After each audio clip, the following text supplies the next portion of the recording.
എല്ലാവരും ഇന്നലെ നടന്ന ആ പ്ലെയിൻ ക്രാഷിനെ കുറിച്ച് എല്ലാവരും അറിഞ്ഞിട്ടുണ്ടാവും. ഏതാണ്ട് 300ഓളം ആൾക്കാരാണ് ആ പ്ലെയിൻ അപകടത്തിൽപ്പെട്ട് മരിച്ചത്. ശരിക്കും പെട്ടെന്ന് ഇങ്ങനെ പ്ലെയിൻ ക്രാഷ് ആവാനുള്ള കാരണം എന്തായിരിക്കും? എയർ ഇന്ത്യയുടെ ബോയിങ് 787 എന്ന് പറഞ്ഞ ഫ്ലൈറ്റ് ആണ് ക്രാഷ് ആയത്. ടേക്ക് ഓഫ് കഴിഞ്ഞ് 2 മിനിറ്റിനുള്ളിൽ തന്നെ ഈ പ്ലെയിൻ ക്രാഷ് ആയി. ഇതിനെക്കുറിച്ച് കൂടുതൽ ഡീറ്റെയിൽ ആയിട്ടൊന്നും എനിക്ക് അറിഞ്ഞൂടാ. പക്ഷേ പ്ലെയിൻ ക്രാഷ് ആവുന്ന സമയത്ത് ഇതിന്റെ ലാൻഡിങ് ഗിയർ ഡൗണിലും ഫ്ലാപ്സ് അപ്പിലും മാറുന്നതാണ് പല എക്സ്പേർട്സും പറയുന്നത്. ഈ ഫ്ലാപ്സ് എന്ന് പറയുന്നത് നമ്മുടെ പ്ലെയിനിന്റെ വിങ്സിൽ സെറ്റ് ചെയ്തേക്കുന്ന ഒരു സംഭവം. നോർമൽ ആയിട്ടുള്ള ഇൻസിഡന്റ് അല്ല എന്നാണ് അവർ പറയുന്നത്. ഇതൊരു നോർമൽ ഇൻസിഡന്റ് അല്ല എന്ന് അവർ പറയാൻ കാരണം എന്താണെന്ന് വെച്ച് കഴിഞ്ഞാൽ ടേക്ക് ഓഫ് സമയത്ത് ഫ്ലൈറ്റിന്റെ ഫ്ലാപ്സ് നിർബന്ധമായിട്ടും ഓപ്പൺ ആവണം. ഇത് നിർബന്ധമായിട്ട് ഓപ്പൺ ആവണമെന്ന് പറയാൻ കാരണം ഈ ഫ്ലാപ്പാണ് ഫ്ലൈറ്റിനെ ഗ്രൗണ്ടിൽ നിന്ന് പൊക്കാൻ സഹായിക്കുന്നത്. പിന്നെ ഫ്ലൈറ്റിന്റെ ലാൻഡിങ് ഗിയർ ഡൗണിലായതുകൊണ്ട് ഡ്രാഗ് കൂടുതലായിരിക്കും. ഈ ഡ്രാഗ് എന്ന് പറയുന്നത് ഒരു ഫ്ലൈറ്റിനെ സ്റ്റോപ്പ് ചെയ്യാൻ വേണ്ടി അല്ലെങ്കിൽ സ്ലോ ഡൗൺ ചെയ്യാൻ വേണ്ടി ഓപ്പോസിറ്റ് ഡയറക്ഷനിൽ നിന്ന് ഫോഴ്സ് അപ്ലൈ ചെയ്യുന്നതാണ്. ഇതിന്റെ എക്സ്പെർട്ട് ആയിട്ടുള്ള ആൾക്കാർ പറയുന്നത് ഇതൊരു സോഫ്റ്റ്വെയർ മാൽഫങ്ഷൻ അല്ലെങ്കിൽ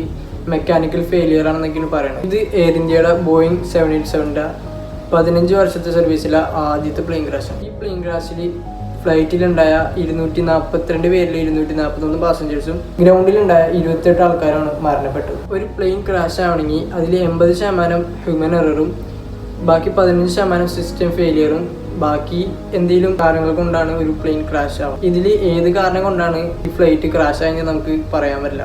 ചെറിയൊരു കാരണം കൊണ്ട് എത്ര പേരുടെ ജീവനാണ് ഇല്ലാണ്ടായി. എല്ലാവരും സേഫ് ആയിട്ടൊക്കെ ഇരിക്കുക. അത്രേ ഉള്ളൂ.